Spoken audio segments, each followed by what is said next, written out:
Avant de parler Ascension, parlons Pâques. Parlons Pâques et donc des annonces de la résurrection par toutes sortes d'anges et de témoins, et donc aussi de toutes sortes d'apparitions du ressuscité. Il y a dans les évangiles des temps et des lieux pour voir le ressuscité, et tant mieux pour ceux à qui cela arriva. Mais, il y a un mais. Le problème que posent toutes ces apparitions, c'est qu'il n'y en a pas pour tout le monde.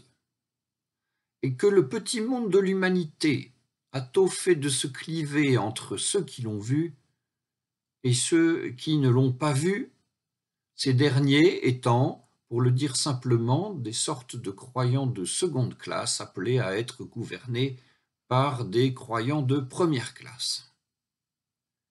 Alors, tout comme il y a un temps pour voir le ressuscité, il y a aussi un temps pour ne plus voir le ressuscité, c'est le temps de l'ascension, qui se passe en Galilée, ou à Béthanie, ou à Jérusalem, c'est selon les auteurs.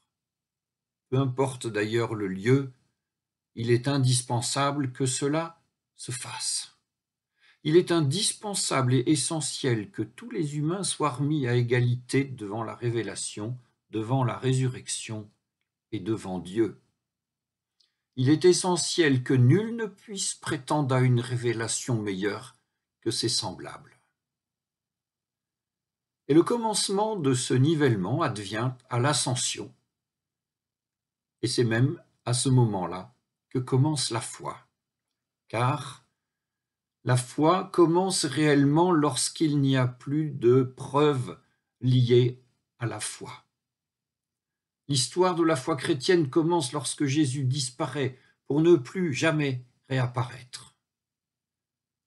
Si donc à l'ascension nous fêtons quelque chose, c'est l'absence réelle que nous fêtons, absence réelle dans laquelle nous sommes tous également plongés. Et si ensuite il existe des témoins de la résurrection, ils le seront non pas pour avoir vu, mais pour avoir lu, pour avoir médité et interprété les Saintes Écritures par leur existence. Joyeuse fête de l'Ascension. À l'Ascension, les chrétiens fêtent le début d'une nouvelle terre. L'Ascension, ce jour particulier où nous célébrons le retour du Christ auprès du Père. Jésus, venu dans le monde, né parmi les hommes, pour vivre comme un d'entre nous, a accompli sa mission, son œuvre pour nous. Et désormais, il retourne auprès du Père au ciel à l'Ascension. Et désormais, quelque chose a changé. Jésus dit, « Quand j'aurai été élevé de la terre, j'attirerai tous les hommes à moi. » Autrement dit, quand j'aurai emporté la victoire en mourant sur la croix, je retournerai auprès de mon Père et je vous amènerai avec moi. Je vous amènerai avec moi. Quelle promesse! Jésus ne s'en va pas seul auprès du Père, mais il dit, vous aussi, vous pourrez venir avec moi. Je vous amène. Où est-ce que j'ai déjà entendu cela? D'où est-ce que je connais ça? Est-ce que j'ai le souvenir d'une situation de quelqu'un qui un jour m'a dit, toi, viens aussi, viens, on t'amène. Et qu'à ce moment-là, un monde nouveau s'est ouvert à moi. Que cette personne m'a montré un univers inconnu jusqu'ici. Un souvenir dont je dirais aujourd'hui, ça a changé quelque chose. C'était important pour moi. Jésus dit, vous aussi, vous appartenez au Père. Vous aussi, vous en faites partie. Venez, je vous amène. Quelle promesse! Et parfois, je me demande si nous en saisissons l'ampleur sur cette terre. Parfois, je me demande si on n'oublie pas à toute vitesse chaque fois quand on laisse de nouveau s'installer la peur, cette peur imaginaire d'un Dieu qui pourrait être en colère. Chaque fois quand on permet à l'adversaire de reprendre le dessus alors qu'il est vaincu. Le royaume de Dieu a fait interruption dans le monde, au milieu de la souffrance, certes, mais depuis, fini le combat comme si rien n'était acquis, comme si on devait encore convaincre le ciel, le mériter en grimpant l'échelle. Fini, puisqu'à l'ascension, Jésus a ouvert le ciel. Depuis, le règne est celui d'une justice nouvelle.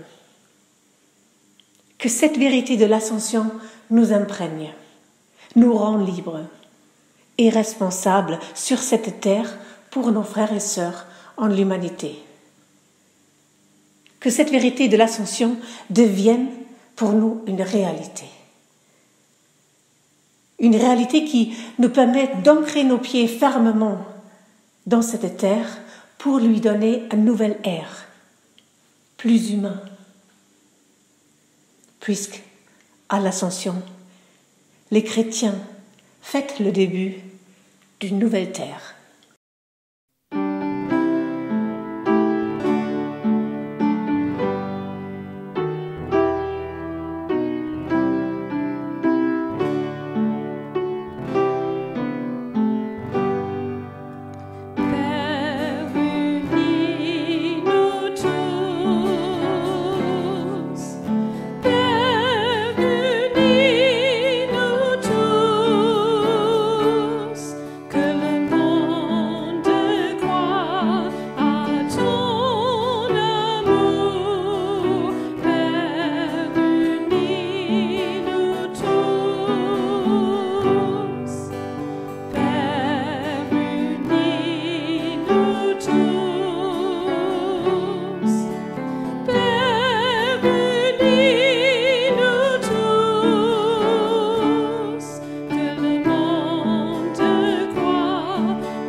Il n'est pas toujours simple de parler des choses qui sont devenues pour nous autres comme des évidences.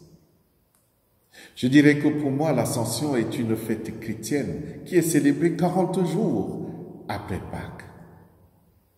Elle marque l'élévation vers le ciel de Jésus-Christ après sa résurrection et aussi la fin de sa présence physique sur la terre. J'ai dit élévation pour entretenir l'ambivalence de ce phénomène qui est à la fois physique et spirituel. L'histoire raconte que les disciples voient Jésus monter vers le ciel jusqu'à sa disparition de leurs yeux. En même temps, Jésus s'élève pour nous habiter complètement par la bonne nouvelle de son enseignement et par la mission qui nous est confiée de le faire savoir à toutes les nations. Le règne de Dieu s'est véritablement approché de nous. Je dirais même plus, le règne de Dieu est en nous. L'évangile de Luc, très énergique, se termine donc sur ce double mouvement. La montée de Jésus-Christ vers le ciel, et c'est l'ascension, et le déploiement des disciples vers les autres nations, et c'est la mission, peut-être même notre mission. Chers frères et sœurs, on le sait, à l'ascension, le corps du Christ, c'est ce que nous racontent les récits de l'ascension, est enlevé au ciel. Et si le Christ n'est plus là, n'a plus un corps matériel, s'il n'a plus de bouche ni de main, alors on est en droit de se poser cette question qui annoncera la parole de Dieu au monde? Qui guérira de leurs enfermements ceux qui sont dans la nuit? Qui libérera ceux qui sont paralysés par leurs craintes, par leurs doutes? Qui purifiera ceux qui sont souillés par la lèpre? Qui assistera les pauvres? Qui visitera les malades et les prisonniers? Qui calmera les tempêtes? Qui prendra le temps de nourrir l'humanité affamée? Le Christ nous donne une réponse. Il nous répond, il nous dit, vous recevrez une puissance, celle de l'Esprit Saint, et vous serez mes témoins partout. La parole de Dieu répond, le Christ, le Sauveur du monde, revient en vous, au milieu de vous. L'apôtre Paul le confirme en nous disant, vous êtes le corps du Christ.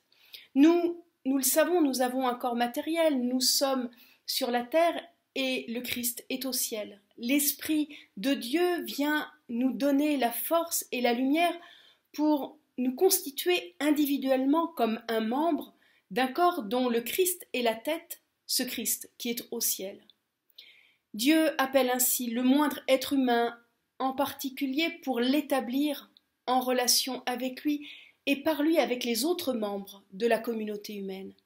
Il appelle la moindre église, là où il n'y a que 2 ou 3 personnes rassemblées au nom du Christ. Il dit chacun trouvera sa place comme un membre irremplaçable du corps du Christ. Alors, l'Église est vivante et construit effectivement le royaume de Dieu pour que partout grandisse, demeure la foi, l'espérance et l'amour sur la terre comme au ciel. Et chacun de nous sommes cette Église vivante qui construit le royaume de Dieu. Amen. Et je vous invite à entendre et peut-être à chanter en même temps que les paroles défileront le cantique « Victoire au Seigneur de la vie ».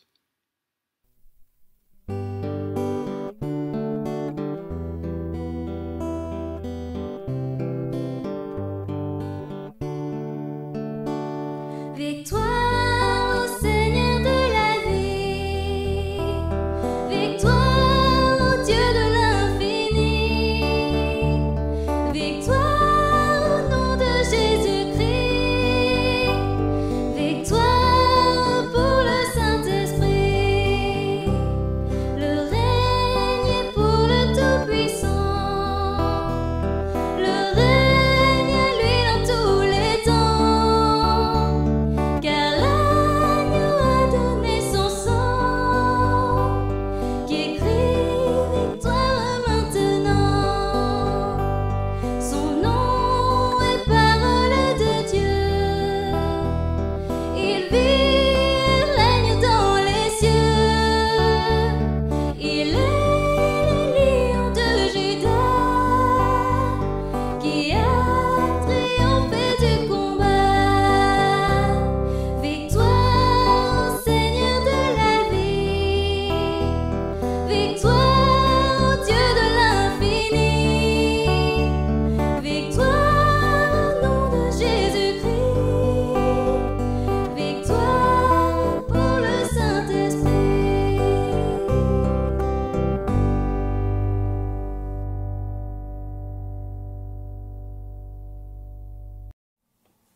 Nous voilà 40 jours après le dimanche de Pâques, Jésus est aux cieux, Dieu est ailleurs. Nous voilà entrés dans un temps d'expérimentation du manque et du vide pour nous ouvrir au désir et à la quête. Nous voilà donc ensemble en quête, en recherche. Nous voilà devenus ensemble des chercheurs de Dieu, dont la foi est appelée non pas au toucher et à la vue, mais à l'intelligence spirituelle, à l'ouverture du cœur. Des chercheurs donc d'un Dieu déroutant, qui résiste à ce qui tend à le chosifier, à le manipuler. Et par cet acte, il nous dit, que ce qui fonde la vérité ultime de notre être n'est pas ce que nous faisons ou donnons à voir de nous-mêmes, mais plutôt ce qui nous saisit, ce qui nous traverse et nous précède. La fête de l'Ascension, c'est la fête de la liberté et du désir. Bonne fête à tous.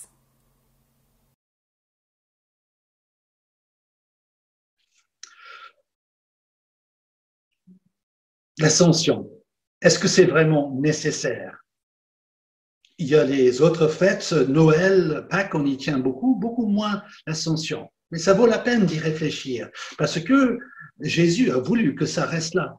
Il aurait pu partir en catimini, filer à l'anglaise, disparaître et simplement ne plus se manifester. Et les disciples auraient compris que, il était plus là pour eux. Ils auraient pas passé à autre chose finalement. Mais le voilà, Jésus qui a décidé de rassembler les disciples, de leur parler et puis de partir enveloppé dans un nuage. Donc voilà, ça a marqué leurs esprits et voilà Luc qui a tenu bien de le montrer dans ses écrits. Alors, qu'est-ce qui est important? C'est une sorte de fête de la clôture, d'une fin de quelque chose. De 40 jours de, on pourrait dire, ambiguïté, jours joyeux certainement, quand les disciples pourraient le rencontrer à tout bout de champ. Mais finalement, cette manière d'être en relation avec Dieu était plutôt paralysant, parce que à tout moment, on pourrait attendre qu'il vienne. Donc, pourquoi prendre des décisions? Pourquoi agir soi-même? Parce que Jésus pourrait arriver. Alors voilà, ça allait finir, il allait partir, et puis quand on sait, 10 minutes plus tard, 10 jours plus tard, il y aurait cette autre rencontre avec Dieu à Pentecôte. Alors voilà, pour nous, l'ascension, ce serait quoi? C'est faire confiance à notre Dieu qu'il sait faire les choses autrement, qu'on peut arrêter des étapes, des manières de faire et savoir que peut-être après un moment creux, Dieu saura nous retrouver là où nous sommes, nous parler de nouveau, de nouvelles manières. Alors, fêtons l'ascension cette année encore, dans un monde bien particulier et secoué, avec une confiance que si quelque chose se termine, s'arrête, Dieu saura aussi commencer quelque chose d'autre dans l'avenir. Faisons-lui confiance avec joie. Merci.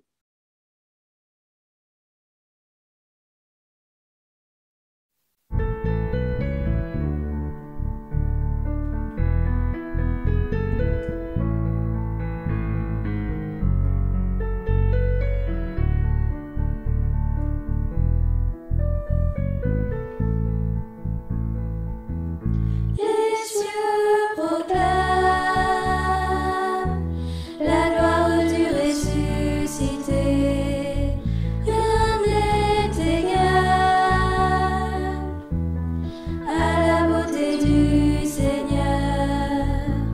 À jamais il sera l'agneau sous le trône. Je fléchis le genou. Pour l'adorer lui seul, je veux chanter la gloire du ressuscité, l'agneau immolé, nous a rachetés pour Dieu. À jamais tu seras l'agneau sur le trône. Je fléchis le genou pour t'adorer toi seul.